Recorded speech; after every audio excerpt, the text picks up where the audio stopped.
La France n'a pas seulement perdu une voix, un rire, un visage familier. Le 20 mars 2026, c'est une certaine manière de désamorcer la douleur par l'insolence qui s'est éteinte avec Isabelle Mergo. Derrière les hommages, derrière les archives qu'on ressort en vitesse, derrière les rires nerveux des plateaux et la tendresse des compagnons de route, une vérité plus nue s'est imposée. La femme qui donnait tant de légèreté au public vivait, depuis des mois, dans l'ombre grandissante d'une peur intime. Une peur qu'elle avait tenue à distance avec du panache, de la pudeur et une férocité presque élégante. Isabelle Mergo est morte à Neuilly-sur-Seine, au centre médico-chirurgical Ambroise Paré-Hartmann, à l'âge de 67 ans, après un combat de plusieurs mois contre un cancer du poumon métastasé. Ce que le public découvre après coup, c'est moins un scandale qu'un vertige. Cette femme qui paraissait indomptable avançait en réalité avec la mort dans le dos, et avec, au fond des yeux, une douleur qu'elle ne montrait presque jamais. Les récits qui surgissent après la disparition des célébrités se ressemblent souvent. On y parle de carrière, de panache, de succès, de tempérament. Mais dans le cas d'Isabelle Mergo, quelque chose résiste à la formule. Car elle n'était pas seulement une artiste connue, elle était une contradiction vivante. Une femme de scène qui se protégeait. Une humoriste habitée par des fêlures. Une figure populaire capable de faire éclater de rire une salle entière tout en gardant au plus profond d'elle-même une relation presque tragique à l'amour, à la solitude, au manque et à la fin, à la mort elle-même. À mesure que l'on remonte le fil de sa vie, le portrait qui apparaît n'est pas celui d'une femme écrasée par le malheur, mais celui d'une combattante qui n'a jamais cessé de transformer les blessures en matière vive, en mots, en théâtre, en film, en répliques, en distance salvatrice. Isabelle Mergo naît le 11 mai 1958 dans le 14e arrondissement de Paris. Elle vient au monde dans un univers qui pourrait laisser croire à une trajectoire toute tracée, presque bourgeoise, presque rassurante.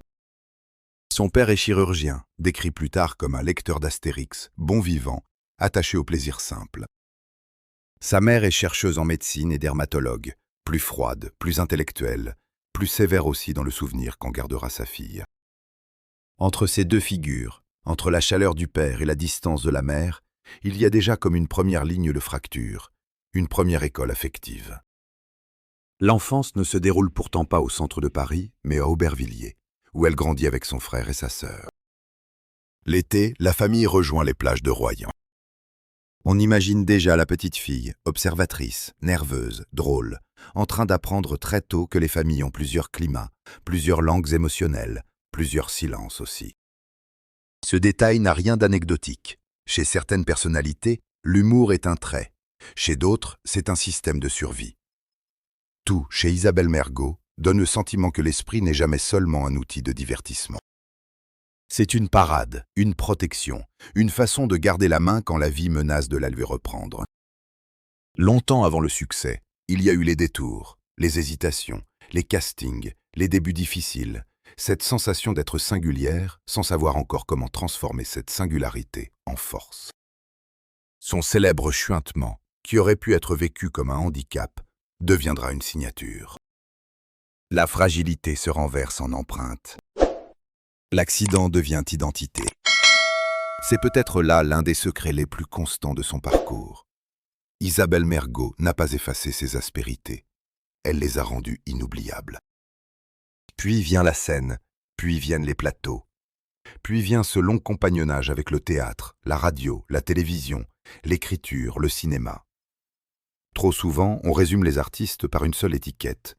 Dans son cas, cela n'a jamais tenu. Elle a été actrice, réalisatrice, scénariste, dramaturge, chroniqueuse, romancière, journaliste. Elle n'a jamais habité une seule pièce de la maison du spectacle. Elle en a traversé presque toutes les chambres. Elle a joué dans plusieurs pièces, dont 2 de Laurent Ruquier, et écrit ses propres comédies, qu'elle a aussi interprétées. L'amour sur un plateau, Adieu je reste, ou Ne me regardez pas comme ça, La raison d'aimer, Elle et lui, Le bracelet, sans oublier C. Puté. F. D. Un spectacle en 1997 qui portait déjà sa manière bien à elle d'assembler l'intime, l'absurde et l'observation acerbe. Son parcours n'est pas celui d'une femme qui a obtenu un rôle. c'est celui d'une femme qui s'est fabriqué une place. À partir de 1998, elle devient aussi l'un des visages récurrents de la galaxie Ruquier. Rien à cirer sur France Inter, on va se gêner sur Europe 1, on a tout essayé sur France 2.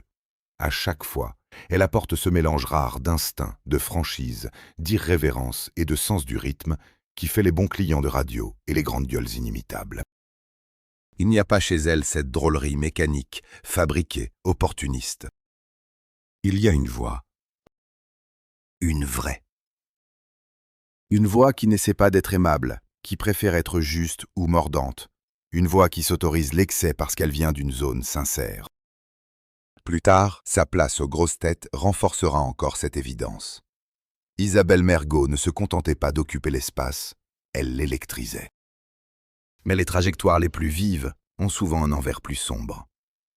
Les hommages de mars 2026 ont réveillé un autre souvenir, plus ancien, plus douloureux. Celui d'une femme qui avait déjà flirté avec l'irréparable, bien avant la maladie. Il y a des années, Isabelle Mergo avait parlé publiquement de sa souffrance à l'âge de 29 ans, évoquant un coma, une rupture et une douloureuse renaissance. Ce n'était pas une confidence mondaine, pas un artifice d'interview. C'était l'aveu d'une faille fondatrice. Elle avait connu ce moment où la vie cesse d'être une évidence. Ce moment où l'on ne veut plus tant mourir que cesser d'être soi.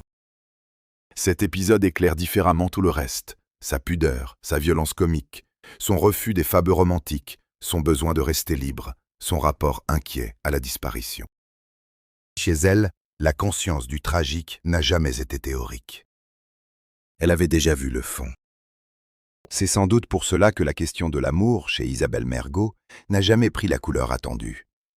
Le grand malentendu de la célébrité consiste à croire que le rire est la preuve du bonheur. Or, elle a souvent laissé entendre l'inverse. L'amour, pour elle, n'avait rien d'un refuge. Il ressemble plutôt à une fatigue, à une tension, à une promesse trop cher payée. Dans plusieurs entretiens, elle a parlé de sa vie sentimentale avec une franchise tranchante, presque désabusée. Elle disait que ses amours étaient épuisantes. Elle expliquait qu'aucun amant n'avait jamais laissé sa brosse à dents chez elle. Elle refusait l'installation, la fusion, le scénario conjugal classique. Ce n'était pas de la coquetterie, ni un personnage. C'était une philosophie défensive, une manière de déclarer que la proximité, parfois, coûte trop. À travers ces mots, on entend moins un rejet des autres qu'une méfiance bâtie sur des douleurs anciennes. Isabelle Mergo n'a jamais vraiment cru au conte. Pour elle, aimer semblait toujours risquer de se transformer en souffrance. Et pourtant, c'est aussi une histoire d'amour qui traverse sa vie, mais un amour déplacé, réinventé, sauvé des codes traditionnels, celui de la maternité. En 2010, elle adopte Maya, une petite fille née en 2009 et d'origine nigérienne. Elle reviendra plus tard sur cette adoption en disant qu'elle était devenue mère presque par hasard, à partir d'un geste d'aide, d'un élan humain qui a fini par bouleverser toute son existence. Cette maternité tardive n'a pas ressemblé à un couronnement social, mais à une conversion intérieure. Tout à coup, la femme qui se méfiait des constructions sentimentales trouvait dans le lien maternel quelque chose de plus net, de plus concret, de plus vrai peut-être. Ce n'était plus l'amour comme blessure romantique, c'était l'amour comme responsabilité, comme présence, comme attachement irrévocable. La fin de l'histoire rend ce choix encore plus bouleversant. Selon plusieurs articles parus après sa disparition, une deuxième petite fille, Iris, la sœur biologique de Maya, avait rejoint ou était en passe de rejoindre la famille juste avant sa mort. Ici encore, il faut garder la mesure des faits rapportés. Les détails diffèrent selon les publications, mais plusieurs médias évoquent bien l'adoption ou les démarches engagées pour Iris dans les derniers temps de sa vie. Le symbole est immense. Alors que la maladie gagnait du terrain, alors que l'horizon se refermait, Isabelle Mergo n'organisait pas seulement une sortie. Elle élargissait encore le cercle de ce qu'elle voulait protéger. Comme si, face à la peur de mourir, elle avait choisi de répondre par un geste de transmission. Comme si la femme qui disait ne pas croire à l'amour avait finalement laissé derrière elle la forme la plus concrète d'amour qui soit, 2 enfants.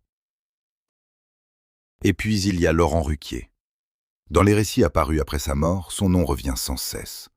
Pas comme celui d'un amour secret, pas comme celui d'un drame caché, mais comme celui d'un compagnon de route essentiel, d'un ami de 30 ans, d'un homme qui connaissait les coulisses de sa voix, de ses humeurs, de ses forces, peut-être aussi de certaines de ses peurs. Des anecdotes sont revenues à la surface, notamment cette fameuse demande en mariage lancée un soir, sous l'effet de l'ivresse, qui disait surtout l'intimité de leur lien et le comique tendre de leur relation. Isabelle Mergo elle-même en avait parlé. Mais il faut être clair, ce récit n'est pas celui d'une grande histoire d'amour empêché. Tout ce que l'on sait publiquement dessine plutôt une amitié profonde, traversée d'affection, de fidélité, de complicité, sans relation amoureuse au sens classique. Chez elle, le mot « amour » semblait toujours trop chargé, trop dangereux, trop douloureux pour être laissé intact. Ruquier, dans cette histoire, n'est pas l'amant perdu. Il est le témoin privilégié, l'allié, l'ami à qui l'on confie une part de vérité que l'on refuse souvent au reste du monde. C'est justement là que le récit prend une couleur presque documentaire. Car à mesure que les hommages se succèdent, une image s'impose, celle d'une femme qui a continué à faire rire, à participer, à tenir sa place, alors même que la maladie avançait. La famille a indiqué, par le communiqué transmis à l'AFP par Laurent Ruquier, qu'elle se battait courageusement contre un cancer depuis plusieurs mois. D'autres médias ont précisé qu'il s'agissait d'un cancer du poumon métastasé au foie, avec plusieurs semaines d'hospitalisation avant la fin. Ce qui frappe, ce n'est pas seulement la violence du diagnostic, c'est la discrétion absolue. Pas de grande confession organisée, pas de mise en scène de la souffrance, pas de tournée d'adieu. La douleur est restée derrière le rideau. Elle n'a pas voulu offrir son agonie en spectacle. C'est peut-être cela, au fond, le fait le plus bouleversant. Elle a protégé le public jusqu'au bout du poids exact de ce qu'elle portait. Les cancers foudroient parfois un corps. Ils transforment aussi une temporalité. Tout se rétrécit. Les projets deviennent urgents. Les peurs autrefois abstraites prennent un visage. Pour une femme qui avait déjà confié être hantée par la mort, cette dernière traversée a dû avoir quelque chose d'insupportablement concret. On imagine sans peine ce que les proches n'osent dire qu'à demi-mot. La fatigue, la douleur, l'attente des examens, le silence des chambres médicales, la violence des mots techniques, la sensation que la vie ordinaire continue ailleurs, pendant que la vôtre se résume à un combat biologique. Quand on a toujours vécu dans l'élan, l'écriture, la répartie, l'humour, se retrouver réduite à la mécanique de la maladie relève d'une cruauté particulière. Isabelle Mergo, qui avait bâti une œuvre entière sur la vivacité, a dû affronter l'épreuve ultime, voir le corps imposer son propre scénario. C'est ici que le récit bascule de l'hommage à l'enquête intérieure. Car ce qui intéresse vraiment, ce n'est pas seulement de savoir comment elle est morte, mais comment elle a vécu en sachant qu'elle pouvait mourir. Les indices publics, sans tout révéler, dessinent un état d'esprit. D'un côté, une fidélité au travail, aux amis, à l'humour. De l'autre, une conscience aiguë du temps qui manque. Son parcours entier semble soudain se relire à la lumière de cette dernière ligne droite. La petite fille née entre deux mondes affectifs. La jeune femme qui vacille jusqu'au geste extrême. L'artiste qui transforme sa voix imparfaite en force. La chroniqueuse qui mord avant d'être mordue. La femme qui se méfie de l'amour, mais se jette dans la maternité. La créatrice populaire qui refuse la fausse douceur du système. Tout cela converge vers une même question. De quoi cherchait-elle à se protéger depuis toujours? Peut-être de la même chose qui l'a finalement rattrapée, non pas le cancer lui-même, mais l'idée de disparition, l'idée de perte, l'idée que tout lien vrai expose à la douleur. Dans les jours qui ont suivi sa mort, Laurent Ruquier a parlé d'elle avec une émotion visible. Il a rappelé son importance, sa fidélité, sa place immense dans le cœur du public et dans le sien. Il a aussi transmis, au nom de la famille, l'annonce officielle de son décès. Cette scène publique dit beaucoup. Au bout du compte, c'est encore l'ami qui porte la parole. Comme si, fidèle à sa réserve, Isabelle Mergo avait choisi que les mots de la fin passent par quelqu'un d'autre. Non parce qu'elle n'avait rien à dire, mais peut-être parce que les derniers mots sont souvent les plus impossibles à prononcer quand la vie se défait. Le plus poignant dans ce portrait reste cette impression de rendez-vous manqué avec ses propres rêves. Tous les témoignages indirects, toutes les bribes de confidence, toutes les lectures rétrospectives convergent vers l'image d'une femme qui n'en avait pas fini. Il y avait encore des pièces à écrire, des rôles à inventer, des colères à lancer, des éclats de rire à déposer dans les studios, des jours à vivre avec ses filles. Mourir à 67 ans n'a rien d'une sortie paisible quand l'esprit travaille encore, quand le désir circule encore, quand l'ironie reste vive. La maladie n'a pas seulement attaqué un organisme, elle a interrompu un élan. Et cela, pour les artistes, a quelque chose de particulièrement injuste. On ne pleure pas seulement la personne, on pleure aussi tout ce qu'elle allait encore faire exister. Alors, qu'a-t-elle réellement révélé avant de mourir? Pas un secret sensationnel au sens vulgaire du terme, pas une confession fabriquée pour choquer. Ce qu'Isabelle Mergo laisse apparaître, à travers ses mots passés et la manière dont sa fin est racontée, est plus troublante encore. Une vérité existentielle. Elle a laissé voir qu'une femme capable de faire rire la France entière pouvait vivre avec une méfiance profonde envers l'amour, une peur ancienne de la mort, des blessures qui ne cicatrisent jamais tout à fait, et malgré cela continuer à créer, protéger, adopter, aimer autrement. La révélation n'est pas un scandale, c'est une contradiction humaine. Elle n'a pas cru au grand roman amoureux, mais elle a bâti une vie de loyauté. Elle s'est méfiée de la dépendance affective, mais elle a donné sa vie à ses enfants. Elle a caché sa souffrance au public, mais laissé derrière elle des traces assez fortes pour qu'on comprenne, après coup, l'étendue de son courage. Dans le vacarme médiatique, il faut résister à la tentation de simplifier. Isabelle Mergo n'était ni une martyre, ni une cynique, ni une éternelle blessée, ni une simple amuseuse publique. Elle était plus dérangeante que cela, plus dense, plus insaisissable. Elle savait rire du monde parce qu'elle connaissait sa cruauté. Elle savait tenir à distance le sentiment parce qu'elle savait ce qu'il pouvait coûter. Elle savait être tendre sans devenir docile. Elle savait être populaire sans devenir lisse. Son histoire, relue aujourd'hui, ressemble à ces romans où les indices étaient là depuis le début, mais où l'on ne comprend la profondeur du personnage qu'à la dernière page. Le 20 mars 2026, dans cette clinique de Neuilly-sur-Seine, ce n'est donc pas seulement une actrice, une réalisatrice, une scénariste, une dramaturge, une journaliste et une romancière française qui s'en vont. C'est une femme née à Paris le 11 mai 1958, élevée entre plusieurs tonalités familiales, passée par Aubervilliers, marquée par des blessures intimes, liée à Antoine Duléry dans les années 1980, installée à Pantin dans la maison héritée de ses parents, devenue mère en 2010 avec Maya, puis entourée aussi d'Iris à la fin de sa vie, et restée jusqu'au bout une voix singulière de la scène française. Toutes ces couches, tous ces contrastes, composent bien plus qu'une biographie. Ils forment le dossier sensible d'une existence qui n'a jamais cessé de lutter contre ceux qui la menaçaient d'effacement. Et c'est peut-être cela le plus déchirant. Pendant que le public riait d'elle, avec elle, grâce à elle, Isabelle Mergo avançait avec des douleurs que peu de gens mesuraient vraiment. À la fin, le cancer a gagné le corps. Mais il n'a pas vaincu ce qu'elle avait patiemment construit contre le malheur. Une manière d'être au monde plus forte que la peur, plus insolente que la fatalité, plus humaine que toutes les images trop simples qu'on collera désormais sur son nom. Son dernier secret n'était pas un secret de tabloïd. C'était cette souffrance immense qu'elle avait choisi de ne pas transformer en spectacle. C'était cette peur de mourir qu'elle a traversée sans renoncer à ce qu'elle était.